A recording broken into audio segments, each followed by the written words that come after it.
don't know that they'll actually be doing the work for us, that this individual will be, but it'd probably be good to introduce. Hey, y'all. Good afternoon. We'll give it just a minute for everybody to file in. Um, just one more minute.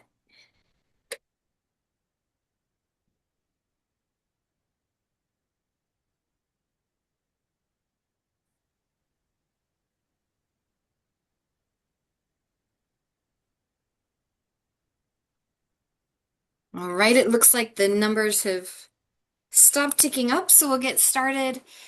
For those of you who have not met me, and I think we have some new attendees here, I'm Allison Terry. I work in the Office of the Governor, but I am embedded within Colorado Broadband Office and work primarily as Colorado's compliance officer. And thank you all so much for joining us today. We're really excited about this. We are really excited to have experts talking to experts in the environmental and historic preservation compliance field, particularly as it relates to broadband projects and specifically for our upcoming BEAD projects. So HDR will be doing the bulk of the presentation. I just wanted to mention just a couple of things before they get started. This presentation will be reported. It'll be recorded. It'll be provided to grantees and any other interested parties via the CBO website. The CBO website is listed here. And during the presentation, there will be a couple of different references to guidance documents, forms. All those documents are going to be available on this website. So talking about Colorado's process, some of the additional resources that are available, you'll be able to find everything there. Just wanted to mention as well, this is not, we are also holding simultaneously almost permitting roundtables. We'll be holding one tomorrow in Steamboat Springs for the Mountain West region. We'll be holding two more in Fort Collins, one in Colorado Springs next week. If you haven't registered and you're interested in joining us, we'd love to have you. Those conversations as permitting roundtables are really to foster conversations between ISPs and our permitting partners, environmental consultants, to try and find ways that we can decrease the burden for not just our ISP partners, but our permitting partners, our pole owners, environmental consultants, doing everything we can to. We know that working with the federal government, especially around some of the compliance regulation, can feel like a lot, and we want to do everything we can to minimize the burden. So if you're interested, if you're not signed up for those, you're interested in attending this same website, you can go to one place, one-stop shop. You're welcome to hop into this website. The information is on the top and the RSVPs are there. These are all in-person events. We look forward to seeing you there. And with that, I will hand it over to the Colorado Broadband Office's Environmental and Historic Preservation Consultant Partners, HDR. Thanks, Allie. Hi, I'm Chad Blackwell with HDR. I'll let Serena introduce herself as well. But as Allie mentioned, we are supporting the Colorado Broadband Office as their environmental and historic preservation extension. And so my personal background is Section 106 and cultural resources. Serena, do you want to introduce yourself quickly? Sure. Hi, everybody. Happy to be here. I'm Serena Brownlee. I'm our environmental planning and permitting lead in Colorado, and I have been doing NEPA, wildlife, wetlands, permitting for 25 years. And as Ali said, thank you so much for joining us. I'm sure we have some people who have attended previous Colorado broadband presentations on environmental and historic preservation compliance, and hopefully we have some new folks as well. Because if you're not familiar with BEAD, it's a federally grant-funded program to deliver broadband to unserved and underserved areas. As part of that, NTIA, the National Telecommunications Information Agency, I think I got that right, is the federal agency for the BEAD program and the BEAD grant program. And with, obviously, as you environmental consultants know, with federal funding comes requirements for compliance with federal environmental laws and regulations. And NTIA, as part of the BEAD grant program, delegated some of that responsibility to the state broadband offices, and also made the state broadband offices joint lead federal agencies with them in delivery of the BEAD compliance program. So, as many of you know, that means that as a joint lead federal agency, the Colorado Broadband Office has certain responsibilities with NEPA, with Section 106, Endangered Species Act, all of those fun environmental laws. So let me advance the slide. What we would like to talk about today, and I feel like a lot of our previous presentations have been geared toward the ISPs, the subgrantees, or the electrical co-ops who are the grant recipients, who may or may not know a lot of the environmental aspect. But in this training, we're going to be speaking, directly to the technical aspects of it, and as consultants to consultants who kind of know the broad landscape, but wanted to chat with you about some of the differences that NTIA has developed with the BEAD program as streamlining tools and processes that you may be less familiar with. So here's just a quick overview agenda of kind of what we're hoping to cover today. First, I'll kind of give a little bit more background on what the BEAD program is, the compliance process. EHP is kind of the catch-all acronym that NTIA came up with: environmental and historic preservation compliance. So as you know, that kind of encompasses all things NEPA, all things Section 106, Endangered Species Act, even Clean Water Act, et cetera. So we'll go over that process, and kind of especially your role in that process as consultants to clients who are ISPs or who are grant recipients for this program. And kind of along with that, kind of those first initial steps, what are some of the data needs that we're going to need from those grant recipients that you can help them with, as well, to kind of have that initial that project initiation, that initial kickoff meeting where we can really talk with you and your client about their specific project needs and their particulars and their compliance path. Then we'll kind of go over some of the EHP streamlining tools that NTIA has developed. That includes categorical exclusions for NEPA, adoption or expansion of a program comment for Section 106, as well as some coordination with Fish and Wildlife Service. And kind of what are those specific tools that are available for the BEAD program, and then again, kind of how you as a consultant can support your client who is the grant recipient in this process. Then finally, we'll kind of cover a few extenuating circumstances, let's call them. So, I mean, we're probably all really familiar with the federal universe of environmental laws and regulations. But also with that, there's a little bit of unique aspect with this because it's federal regulation administered by a state agency. So there are a few wrinkles when it comes to crossing state lands, crossing federal lands, Forest Service or BLM, for example. And then by nature, a lot of these projects will be within road rights of way. So there's also the CDOT right of way permit process and the environmental clearances associated with that. So we'll just cover some of those really high level. And then, finally, we'll just kind of chat briefly about some pitfalls that we've identified at the early stage of this process that we can anticipate, some frequently asked questions, and then hopefully we will have some time, I think, at the end to answer any questions that you may have about the process or specifics on anything we covered. So with that.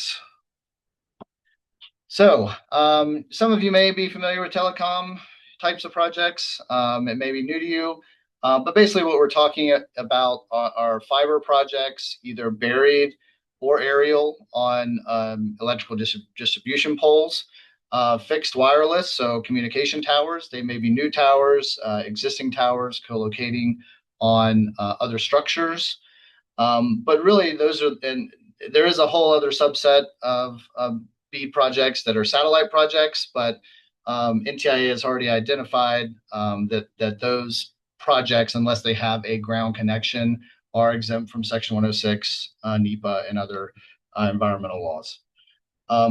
So that's kind of the type of projects that we're talking about, and I just want to kind of mention that off the front end on the front end because a lot of the streamlining tools are based on those construction types. So, there are specific categorical exclusions for buried fiber in existing right of way, or aerial fiber on existing distribution poles, or new poles. So depending on the type of construction that your client's project may have, or mix of types of construction, there may be different compliance paths that we will look at. And again, as I mentioned before, a lot of these projects may be in existing road right of ways or existing utility corridors. So there's the streamlining tools also address or kind of built around working in disturbed right of ways for the most part too. So that's another aspect of this to keep in mind. And finally, I just want to mention that NTA has laid a lot of groundwork on these streamlining tools, adopting categorical exclusions from FCC, among others, developing their own. The program comment for Section 106 was originally for federal lands only, and they asked the Advisory Council to expand that to non-federal lands to accommodate the BEAD program.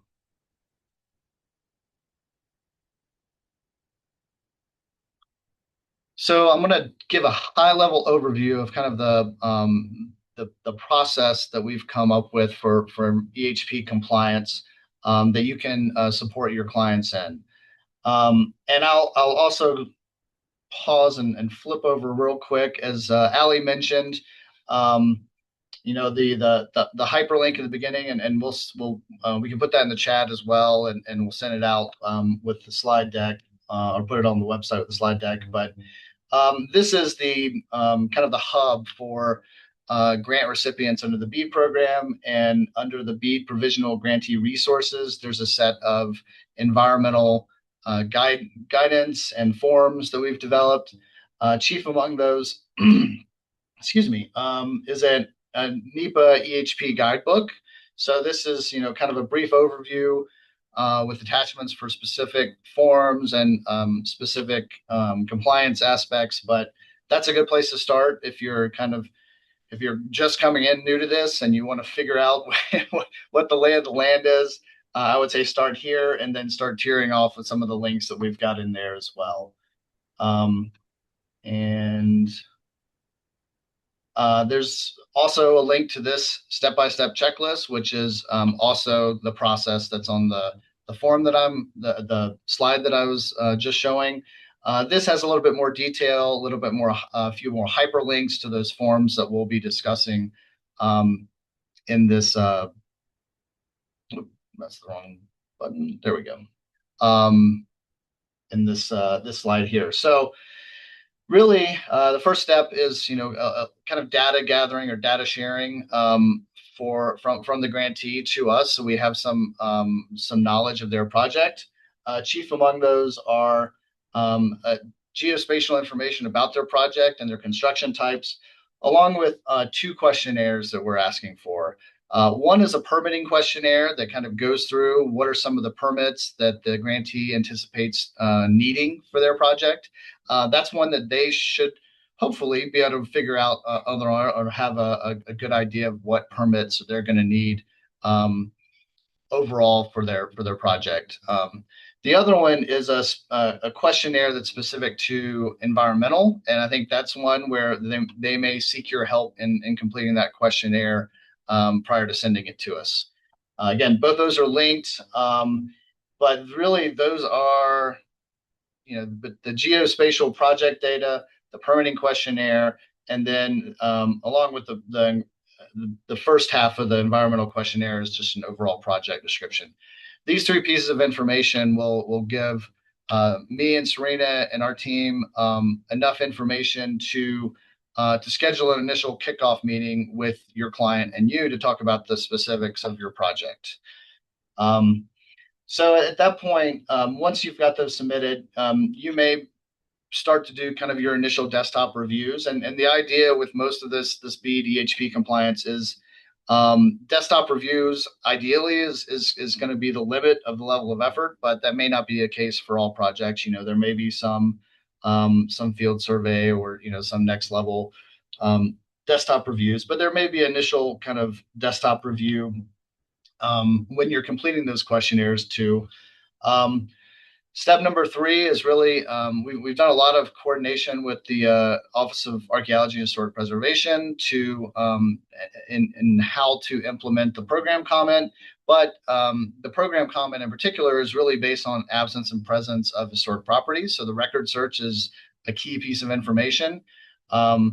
If you've requested a file search from the Colorado SHPO in the last year or so, you know that they have a pretty long lead time recently. So we're suggesting that you kind of you request that file search pretty early on, because it may take 4 weeks, give or take, to get those results back. And then an acknowledgement of, if you're an archaeology consultant, there's certain data confidentiality restrictions with that data. So we've set up a way so that you can share directly with our SOI qualified archaeologist that data, because we're not going to be able to request file searches for every project. We have 92 BEAD projects in Colorado, so that would be we're relying on you as the consultant to do the records, the search request, and share that data with us so that we can be looking at the same data that you are. Step 4, we're really kind of in that step where we're preparing and scheduling that kind of initial kickoff meeting. So that kickoff meeting is what we're going to talk about, and that is the particulars of your project, some of the environmental or cultural constraints that you identified in your desktop reviews.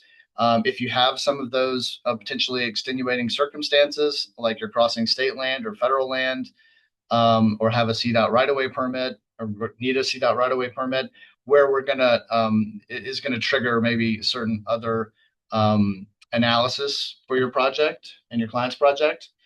And then coming out of that meeting, we will provide you with a memo that basically lists, coming out of that meeting, here are all the documents that we'll need for to review for compliance with your specific project. And ultimately, the end goal with all of this, and this is kind of the behind the curtain, but NTIA developed ESAPT is the tool. I think it's an environmental. I'm not going to get that one right, but basically, it's their internal database for reviewing and approving NEPA approvals.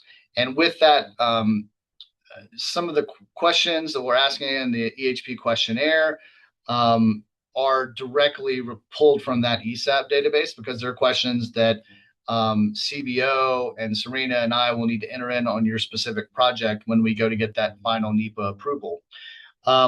So all this information is kind of feeding into that and supporting the documentation in ESAP. So steps 8 and 9 really are, after step 7, you've prepared your documents, we've reviewed your documents. If we had any questions or comments, you've addressed those, and then you're kind of done. At that point, we'll take over from there. And if there's any additional coordination that has to happen, for example, with SHPO or submittal of documents, we'll take care of that, and we'll ultimately upload any information that needs to be uploaded into ESAPT. And with that ESAPT approval process, I think NTIA has suggested that they'll be able to review draft NEPA clearances within 14 days, I think, and then get back to you. And then that's when you get the final NEPA clearance for your client, and they can move to construction for their projects.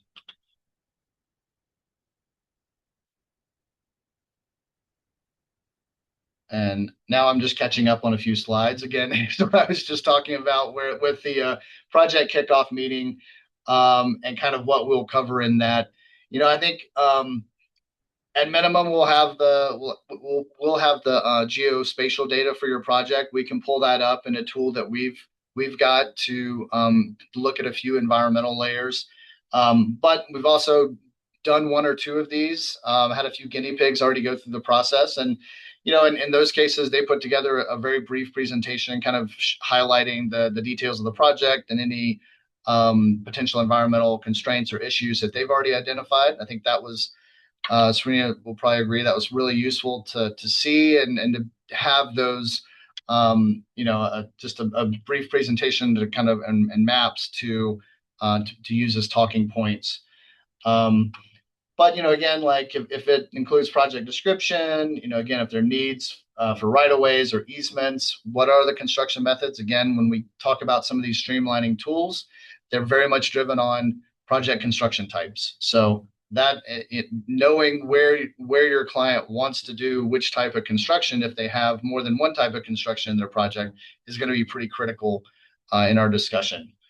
And then, of course, like there's any maps that you have to share. And then, again, the anticipated permits, which will come out of the permitting questionnaire that your client submitted or maybe even had some of your input on, and then a schedule.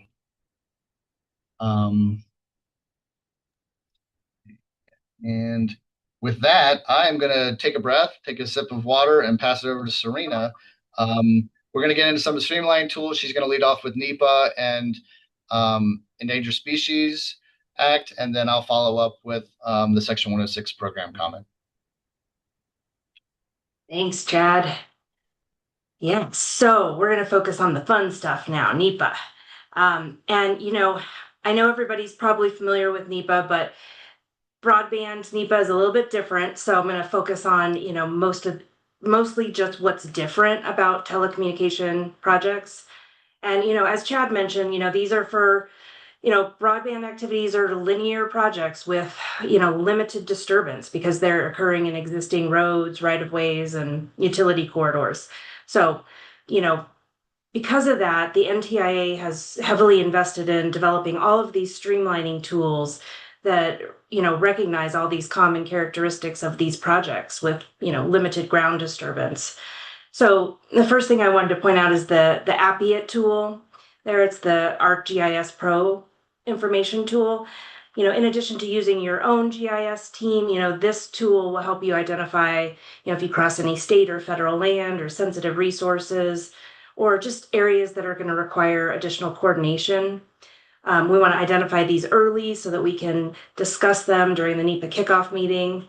And, in some cases, identifying them early, you can avoid them through, minor design modifications. We've already seen that with one project where, they crossed some state land and they said, well, we're just going to move our alignment a little. So another streamlining tool is the programmatic EIS statement validation for Colorado. Earlier this year, the CBO validated the NTIA's programmatic EIS for Colorado. So rather than starting your environmental reviews from scratch, Colorado BEAD projects can build on the NTIA programmatic EIS and just focus on any additional analysis or where conditions or project specific impacts warrant additional evaluation. And there's a link there to some of the NTIA's best management practices and mitigation measures. These are worth reviewing because, incorporating these can avoid a lot of, it can reduce environmental impacts and allow for a streamlined review. Another streamlining tool, as Chad mentioned, is the CADXs that NTIA's identified. They apply to all the broadband deployment activities, and the goal of them is really to match your specific activity with the most appropriate CADX. And there's a link there to the 36 CADXs that apply. We won't show them now, but you can check them out. And then there's a link there to all the other NTIA guidance and tools, which there are a lot. And the one I wanted to focus a little time on is the Endangered Species Act compliance that's been streamlined for broadband projects. Hey, Serena, can I chime in real quick? Sure. Sure. On the NEPA processes, I think one thing to keep in mind is NTIA really tried to come up with a tiered approach for streamlining NEPA. So kind of that first level is like we're going to try to use a categorical exclusion if we can, because that's the easiest path forward. The PEIS that Serena mentioned is kind of that next level. Like if for some reason a categorical exclusion can't be used, or they also call them extraordinary circumstances. If there's extraordinary circumstances and you can't use a CADX, that next level is you doing a tiered EA off of that programmatic EIS. And it's from 2017. So part of that validation process was to look at the differences between that 2017 analysis to make sure that it was still valid. So that tiered EA for a project should be a much lower level of effort than a standalone EA, even if it does represent a little bit a higher level of effort than the categorical exclusion. So, yeah, thanks, Chad. And you can go to the next slide.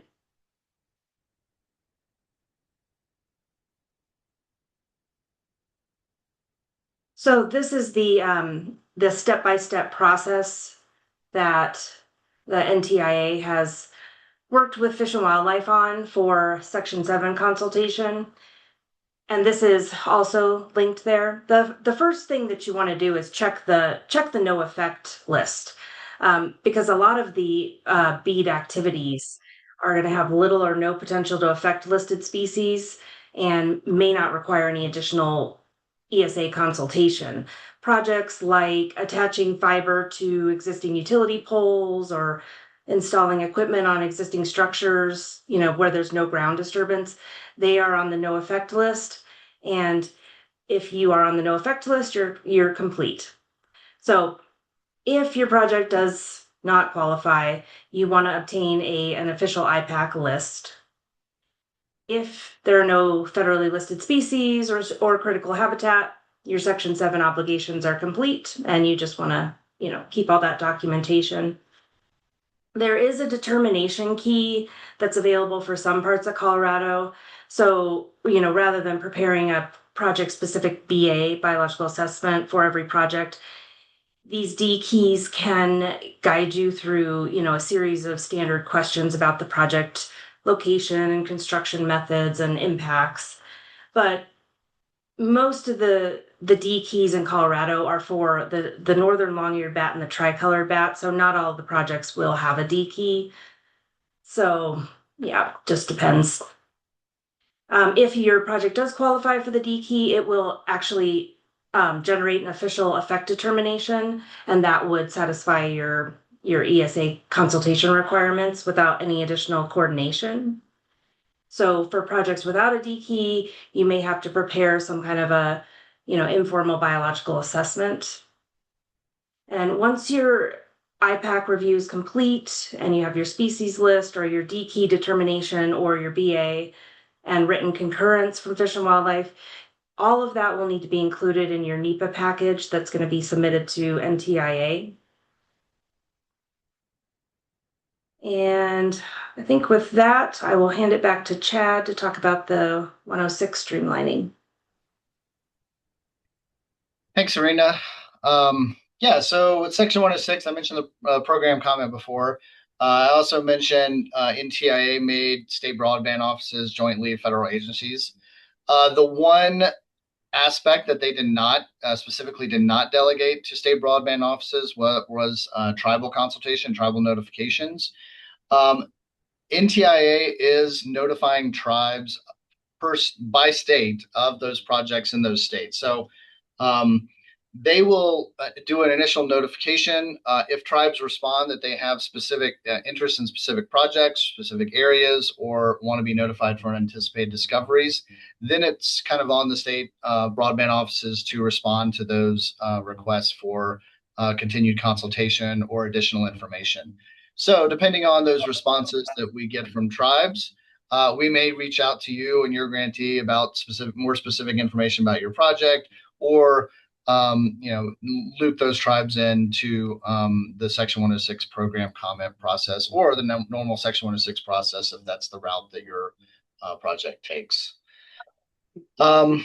So the Section 106 program comment is based on absence and presence of historic properties. So it's really reliant on that record search that we talked about earlier, and also the project construction type. So it has which are called conditional exemptions for different types of projects. CBO has been coordinating with OHP, the Colorado SHPO, for almost a year now, I think. And we're really talking to them about kind of the implementation of this program comment and how, in some ways, we can even streamline it even further. But again, as I mentioned too, we can't request file search for 92 projects. So many, and this is one area too where I think a lot of the ISPs or grant recipients, they may have some environmental staff, but they likely do not have SOI qualified archaeologists who can request that data from the SHPO. So that's kind of one of those areas where you can really support these grant recipients. If you have SOI qualified staff, you can really help them with this program comment compliance process. I think, and again, that all starts with requesting the record search, and then, as I mentioned, providing those results back to CBO and our SOI qualified archaeologists, so that we're working on the same data set that you are. And then NTI developed a program comment form, which I'll show in a minute. So I think your clients will really need your help as the expert, filling out that form, helping them through the process, coordinating with us on the specifics of your project. And then even with that form, there's some supporting documentation or some analysis that may need to be included that they're going to rely on you as their consultant to provide to them. And then finally, once you've completed that form, the documentation, the analysis, you'll provide that to us for review. We may have some comments or questions, and there may be a few revisions. But after that, ultimately, we'll take the ball from there, and we'll consult with SHPO if there needs to be consulted, or notify SHPO of your project particulars, depending on the compliance path in the program comments. So with that, I'll just flip over real quick here.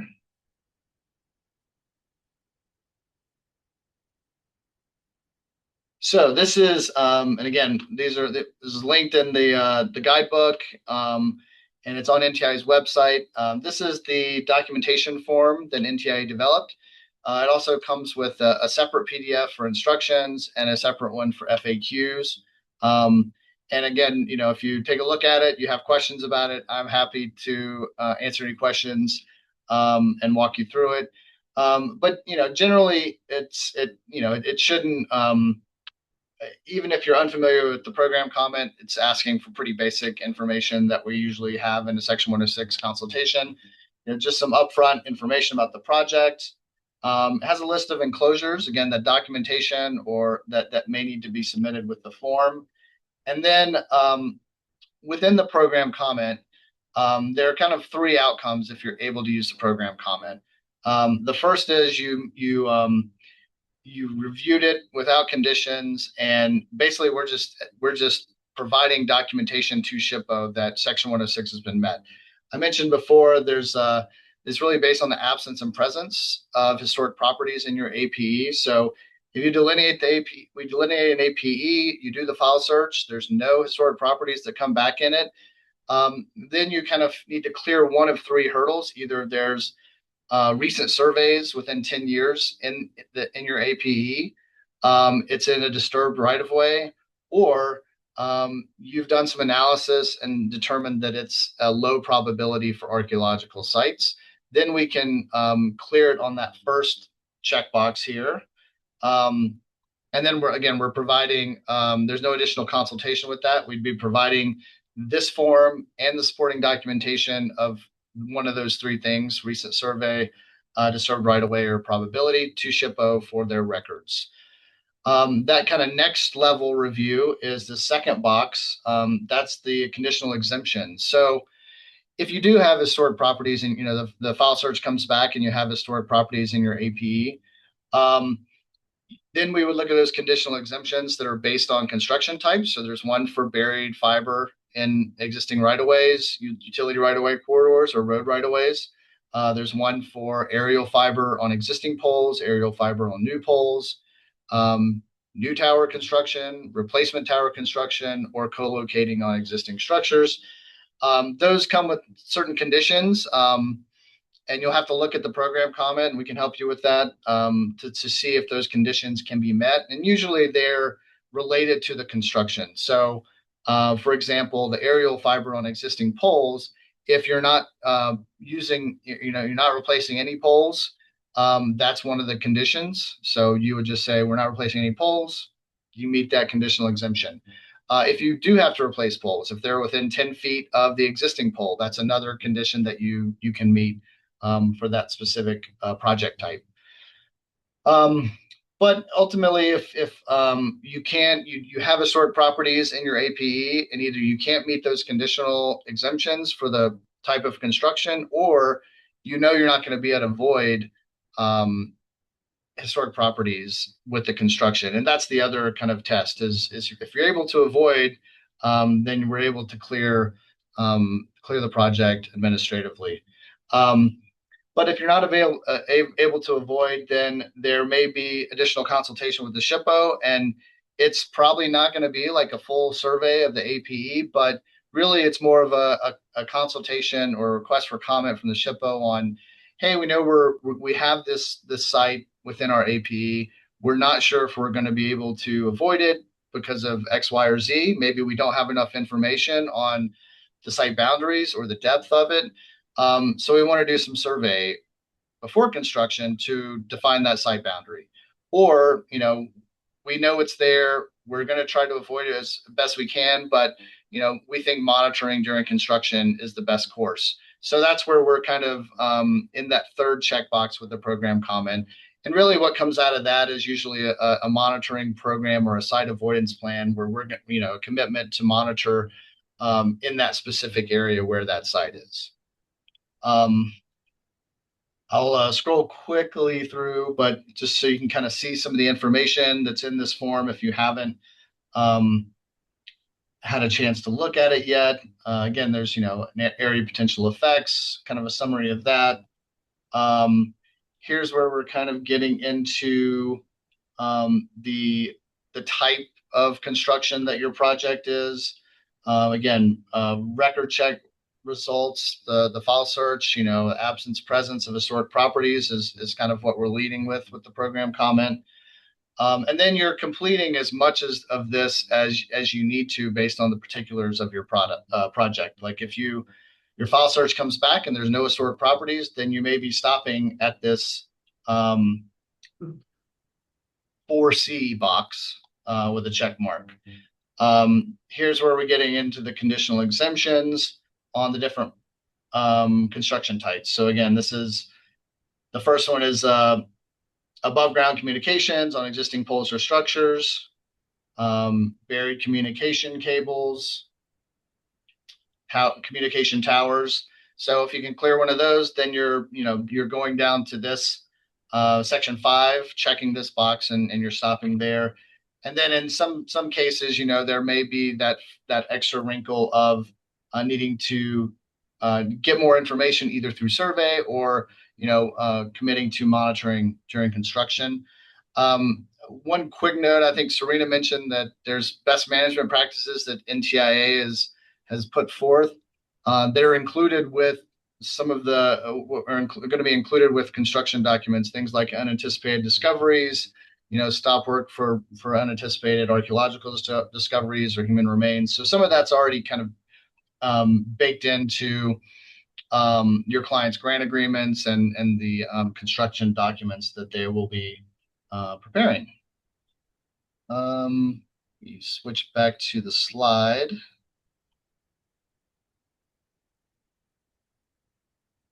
think I got everything there. With that, I'm going to hand it back to Serena, and we're going to talk briefly about some of those special circumstances that may trigger either slightly different or additional EHP requirements.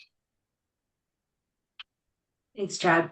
So the last couple of months, we've been, meeting with a lot of the federal and state agencies, just kind of laying the groundwork for BEAD projects. And it's been really interesting hearing how they want to work with us to streamline the processes. I think one of the takeaways that I've got from all of the agency coordination is that, they don't want to create any additional work for grantees, but they do want to be involved early enough to help identify the right path forward and avoid any unnecessary rework. So for projects with anticipated state or federal land involvement, the CBO may invite them to participate in the kickoff meetings to discuss any required authorizations or specific resource concerns, or specific survey needs that might impact schedule, seasonal restrictions, and the time frame for any kind of permits or authorizations. And one thing I just wanted to note here was that even if your project occurs entirely within an existing roadway or utility corridor, that doesn't mean that you're not going to need a state or federal easement or right-of-way authorization. So if your project does cross, state land, for example, we will need to coordinate with them and get approvals.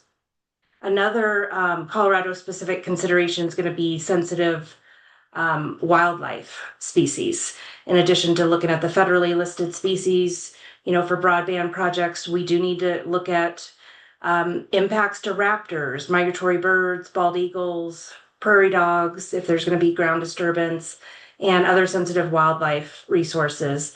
And this could influence construction timing and project design. So having them at the kickoff meeting is really important.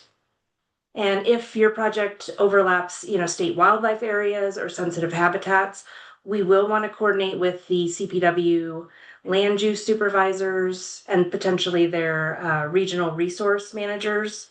And this will just help us identify if they have any potential concerns with the project early, so that there's no delays, because sometimes they might have some specific seasonal timing restrictions or other conservation measures that need to be implemented.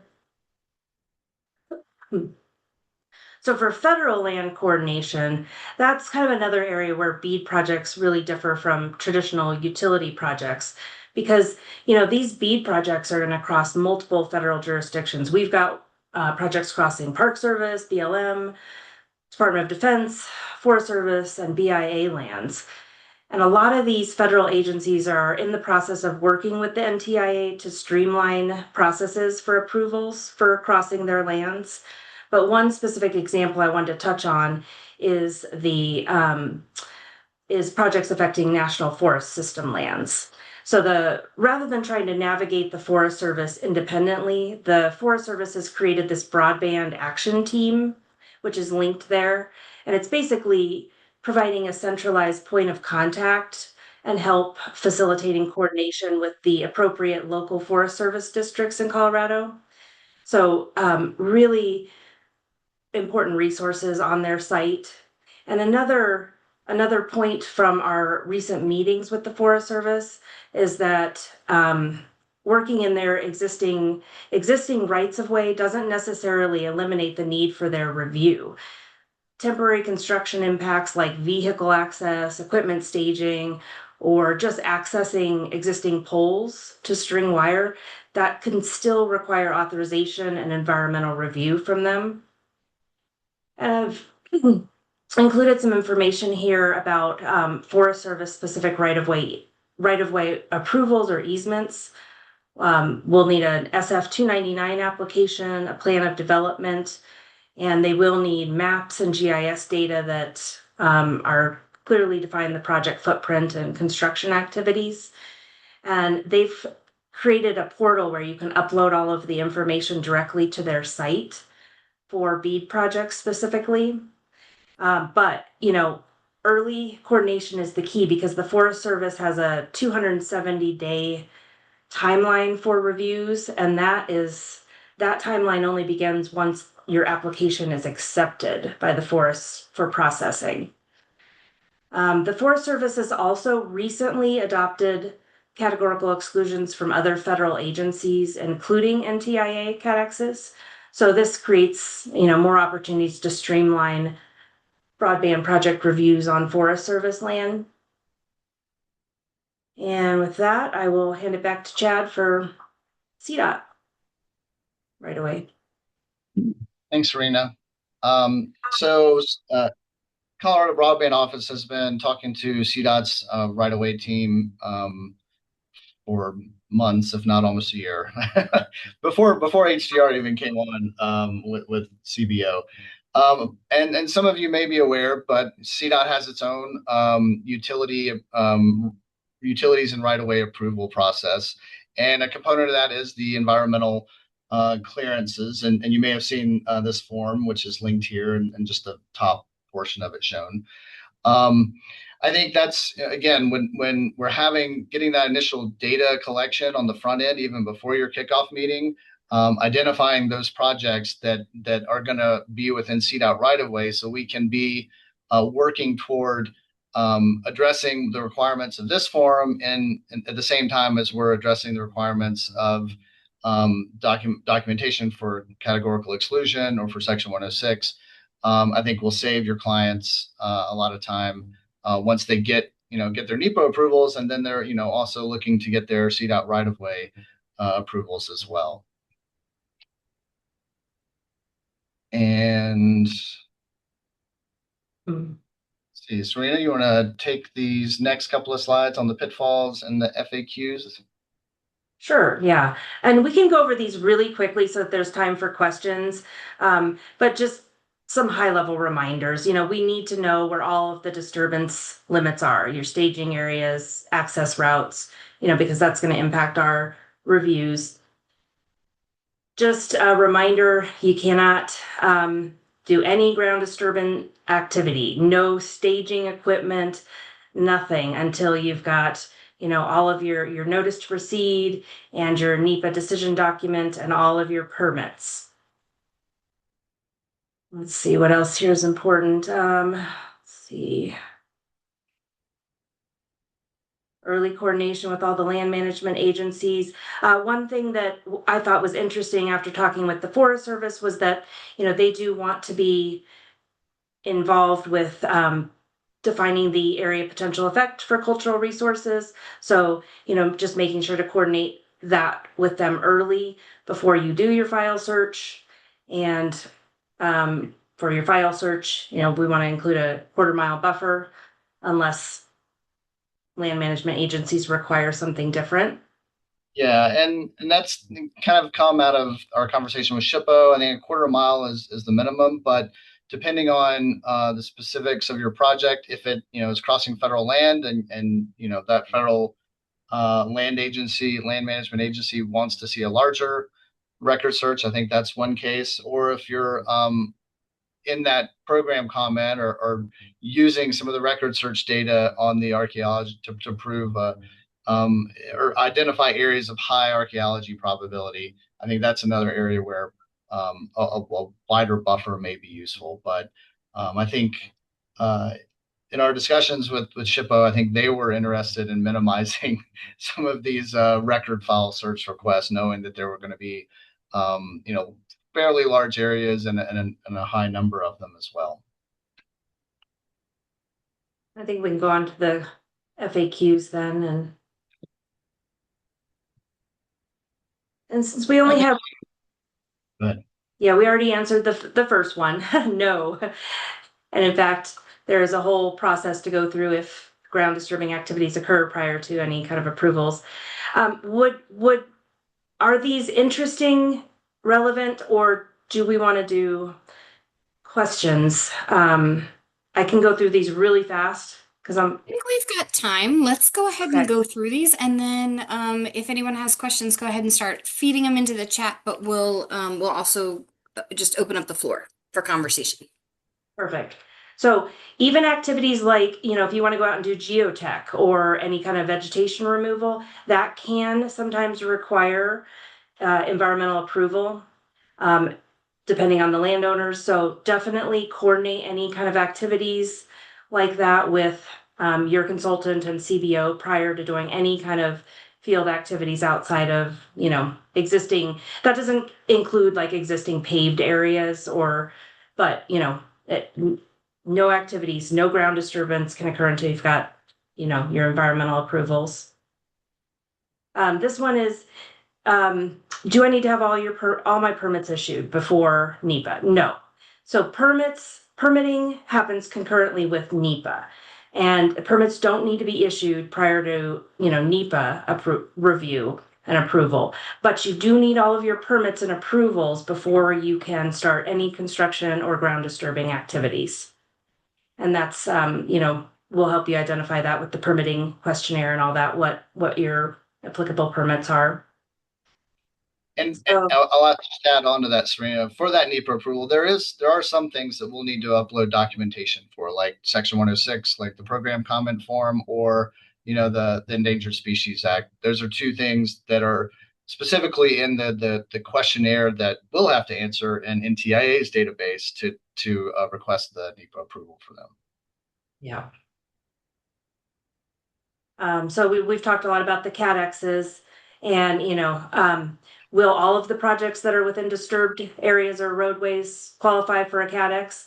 Not necessarily. All of the projects are still going to need to undergo, NEPA and EHB review, and there could be extenuating circumstances or that require, an EA depending on the land ownership. So can't automatically. Yeah, and the applicability of the categorical exclusions, the NTIA ones, it's kind of a two-part test. Does it meet the construction requirements, and are there no extraordinary circumstances? And I think most of us are probably familiar with those extraordinary circumstances that may flip a CADX to a higher, to a higher level of analysis, like an EA. And those are the kind of the questions that we specifically pulled from ESAP and put into that environmental questionnaire, so that we can know on the front end, what you've kind of identified in your initial scan of the project and the project area and those environmental considerations or concerns.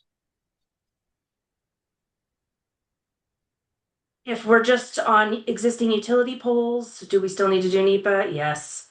Pretty much the only projects that don't require NEPA are the LEO projects, the satellite projects. We still even have to do a memo for those, but they're the only ones that don't require a NEPA review.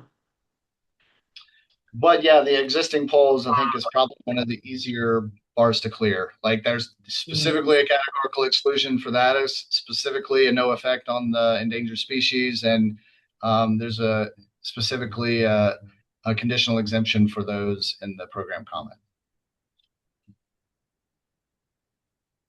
Cultural. And then, I was going to answer the last one. I mean, I think ideally we're hoping that they're rarely required, actually. I mean, I think the anticipation is that a lot of this is desktop reviews, and the minority or the exception will be ones that we need to field truth for some reason.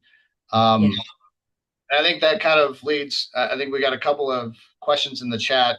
So I'll kind of address John's right off the bat. I think it leads well at that last FAQ leads into it. Yeah, I mean, I agree, John. I think John points out that some of the data especially geospatial data in the SHPO database is old data, or was hand drawn, is inaccurate. Yeah, I mean, the program comment is really based on that presence or absence of historic properties, but it also includes compliance paths where if the data isn't good or you have questions about the data, I think that's where we can have some of those conversations with, well, we know there's a site here, but we don't know the boundaries, or we don't know the depth of it, and so therefore we don't know if we can avoid it and meet the requirements of the program comment. I think that's where that consideration of not surveying the entire APE, but targeted survey to help avoid known sites comes into play. Rebecca had another question, I think that I'll pitch to you, Serena. Could you clarify if consideration for Colorado's state listed species are required for all project reviews or only those that cross state lands? Would be required for all that require a NEPA review. A consideration of state listed species as part of the NEPA review, even if they're not on state land.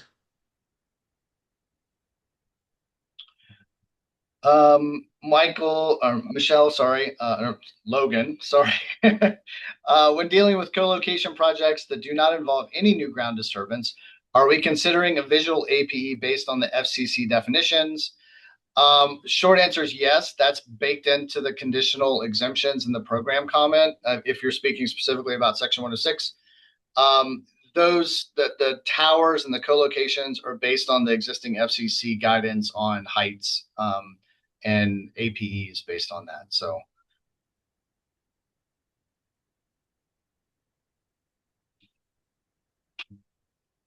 if anybody has any questions too, you can just come off mute, I think, and chime in if you need to. If you don't want to type it in. Hey, Chad, this is Glenn Stelter. I think I'm in. My profile does not say my name. I'm not sure why. But yeah, I have a quick question about the program comment. Sure. At what point, what step are we submitting that or filling that out? I see that, assuming we get the file, step 3, and then we are preparing documents for initial NEPA review meeting. Is that where we should be filling out the program comment? If you, I would say for that initial kickoff meeting, this step 6, I think if you can prepare before then, great. But really, I think we're considering it more as that prepare and submit documentation in that step 7.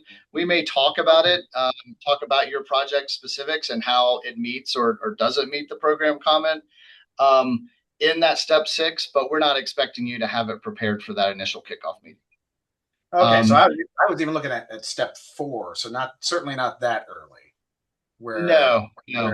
Okay. Yeah, and this, I think, the step 4, I mean, this is maybe prepared documents is maybe quite accurate. Maybe prepare if there's a presentation or things that you want to show during that kickoff meeting to help explain the project, or talking or give us something to talk around. That's kind of what we're talking about in that step 4. Step 7 is really if we need to prepare documentation to document compliance for the program comment or for Endangered Species Act to support that NEPA clearance. That's what we're talking about there. Okay. Similarly, if you don't have the file search results by that initial kickoff meeting, that's okay too. We're suggesting you get them as soon as possible, but we know that it can take time, or you may not have them before that initial kickoff meeting. But that'll help give us the fullest picture we can have of that data for the cultural resources. But if you don't have it before that kickoff meeting, I think we know you can. It's incomplete, but you can still do an online search on Compass and have a pretty good idea, 80-90% complete, give or take, to help facilitate that kickoff meeting discussion. Okay, Hey, great. Thank you. Dad, this is Lisa. Do you hear Hi, me? Lisa. Yes. Hey, I just wanted to note, we've had a fair number of projects involving, we've had one project with the broadband office, but we've had a fair number of permitting projects for fiber optic in the last few years. Seems like more lately. And I guess part of this I would like to see is just when there's multiple agencies involved, like for example, when CDOT's requiring a permit, maybe the Forest Service is involved, maybe the BLM's involved, that there's a real understanding up front who's responsible for 106. Because I know in the past there are times when consultants are like, CDOT's going to be the lead agency for 106, and we are not going to be for permitting. Obviously, that is not what we do for permitting. There's not really an umbrella like that for us. So I'm sure it's in here somewhere where you kind of clarify roles and responsibilities for 106. I think that's really important. Thanks, Because Lisa. we're really just concerned about what's happening in our right of way, and that can be complicated in and of itself with these things sometimes, especially I think for archaeology. I think Greg's on this call too, not so much for built environment, but I just think that's really important up front to understand that, because there have been a number of times where we've had to sort of clarify, um, this is not our circus, these are not our monkeys, except for our right of way. You know what I mean? Yeah. So Absolutely. Yeah. And so I think Serena kind of touched on it earlier on, but when we know in advance that we have some of those additional wrinkles, like, a federal land or state land, or, I mean, I think a lot of these are going to be in CDOT right away if they're buried fiber, be coordinating with you for that initial kickoff meeting or have those discussions. The roles and responsibilities, particularly for Section 106, are kind of, built into the program comment. But again, it was adapted from one that was specifically for federal lands. So we've already kind of figured out where some of the gaps are, some of the gray areas, as it's been expanded to non-federal lands too. But that's a great point, and yes, I think we'll where we can identify those and have agency representatives on those initial kickoff meeting calls where those projects do have those additional wrinkles, they'll do so. yeah, I mean, we basically get all of our information from our environmental managers in our regions, and we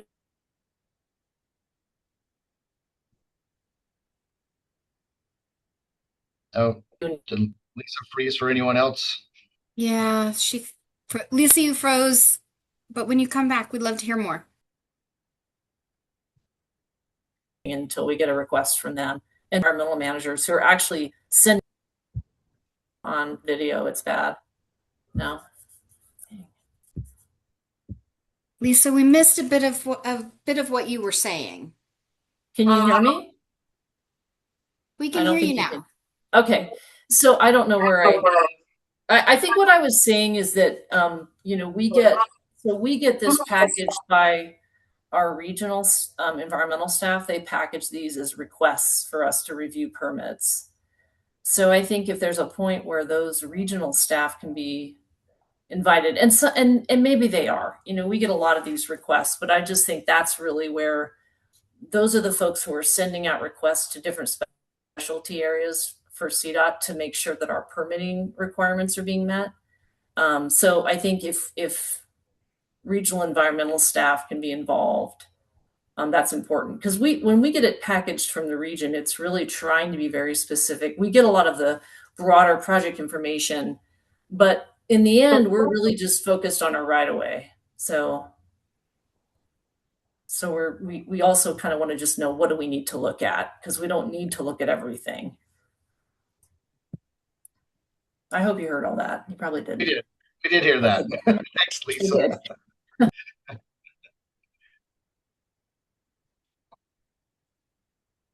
Let's see. Ben had a question that I think you answered in the chat. Serena, did you want to expound on that at all? Where in the steps would we? Oh, for the go ahead, purposes Allie. of for the purposes of the recording, if we can just read it and read out the response. Sure. Ben asked, where in the steps would we engage the CPW Regional Resource Manager about protected habitats? Serena answered, ideally prior to the NEPA kickoff meeting so we can incorporate any considerations. Lily asked, in step 1 of the process, what supporting documentation should be included with the EHP screening questionnaire when no environmental or historical impacts are anticipated? Let me actually real quick just pull up the questionnaire if I can find it. Yeah, so actually let me make it a little bit bigger too. So this is the screening questionnaire, and really we're just asking high-level questions that should, again, this is kind of feeding into that initial kickoff meeting. So we know you're not going to have all the information about all the environmental things. Again, I think in that slide about resources, Serena pointed out the Appia tool. That includes, it's just a GIS, ArcGIS Pro-based tool, web accessible, that includes a lot of publicly available data sets that you can kind of do a quick cursory look just to see. You could even upload your client's geospatial GIS data into it and then see where it overlaps with federal land, state land. I think it even has some habitat, and it only, for cultural, it only has National Register listed properties because it only includes the National Register data, but so it's less useful there. But I think that kind of gives you a high level view of what some of those issues are. And again, it's really to inform the conversation in that initial kickoff meeting and to help give us a specific or give us some idea of what we may be dealing with the compliance path for your client specific project. So again, here, like if there's, we hear, I think we're asking about endangered species, and if you attach the IPAC list. So again, kind of getting back to Glenn's question, for this initial kickoff meeting, we're not expecting everything to be done. I think really this is setting the table so that we're all on the same page of what the compliance path is and what documents you're going to need to prepare for your client for us to review for to get the NEPA approvals. Let's see, Greg Wolf, also CDOT from CDOT mentioned, like Lisa mentioned, things can get complicated with multiple land managing agencies. CDOT right away may be a highway easement deed on federal lands such as Forest Service or BLM. Totally agree, Greg. I think I think there will be some projects that are pretty straightforward, and then some that have a lot of complications that, again, we're going to have to get a lot of people in the room and talk about it on the front end and kind of identify. But I think, I think we're hoping that those are the exceptions, and we can work through the exceptions and still be able to use some of these streamlining tools available for the easier ones.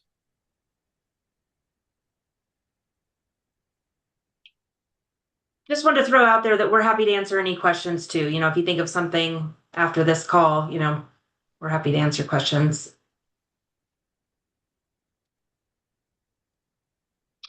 Glenn asked in the chat, when we have multiple IUCs, are we meeting for each IUC or the whole collection? I assume the documentation will need to be for each IUC. So we can have for our kickoff meetings, we can do, depending on how many projects the client you're supporting has, we can do one or we can do all of them, or we may need more than one meeting depending on how large they are or how big they are. We did confirm with NTIA recently that we can upload, if you have one piece of documentation for multiple projects, we can upload that same documentation. It doesn't have to be specific to the individual BEAD project. So one of the consultants way out in front in Colorado, they kind of already went ahead and did some Endangered Species Act informal consultation for 5 or 6 projects, and that's kind of what prompted that question to NTIA, and they were like, that's fine, upload the same documentation for all 6 projects. So use efficiencies when you can. And if you feel like there's a question or you're not sure, that's something we're happy to chat through and see if it makes sense on a case-by-case basis too.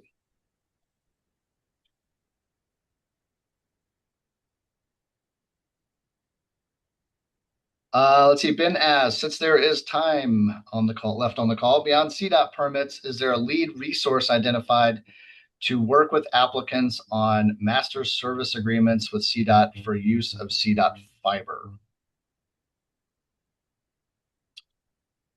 I cannot answer that. I don't know, Allie, if we have someone in the CBO team. If you haven't been working with Leslie Gaylord, you should be working with her for master service agreements. That said, generally speaking, if you were going to apply for BEAD, if you're working specifically on BEAD, that process should have been started prior to application. So we asked if you were going to be doing an unsolicited proposal, that process should have been started at the application. So you were already having conversations with CDOT Otherwise, we would assume that you would be going through the standard permitting process. It doesn't mean you have to, but we'll be having conversation. We just want to make sure we're having a conversation about making sure we don't have unnecessary delays. My suggestion actually would be to go ahead and reach out to your grant manager, your CBO grant manager, if this is specific to a BEAD project, and we can help coordinate if you'd like.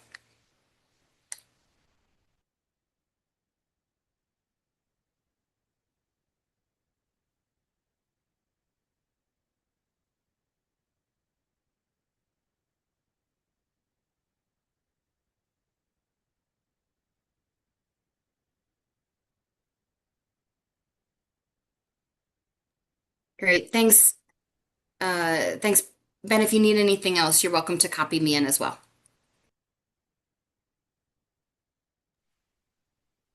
Questions? First, just want to say thanks. It's been great to have such a large group. And Chad and Serena, thank you so much. There were a lot of acronyms going around that I could barely follow. So it's nice having the experts speaking to the experts here. So we're happy to take any additional questions. You're also more than welcome to send questions into the advance inbox, and we'll make sure we get those over to Chad and Serena and get you answers. We look forward to continuing to work with you, and I think really looking forward to some of these initial meetings. I think that's really where the rubber hits the road, and we're excited to get those started for those of you where your clients are about ready for those.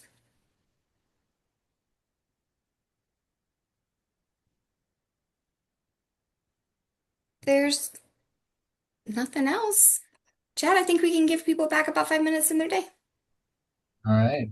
Well, thank you so much, everyone. And look forward to working with you all. And yeah, have a great rest of your day. Thanks, everyone.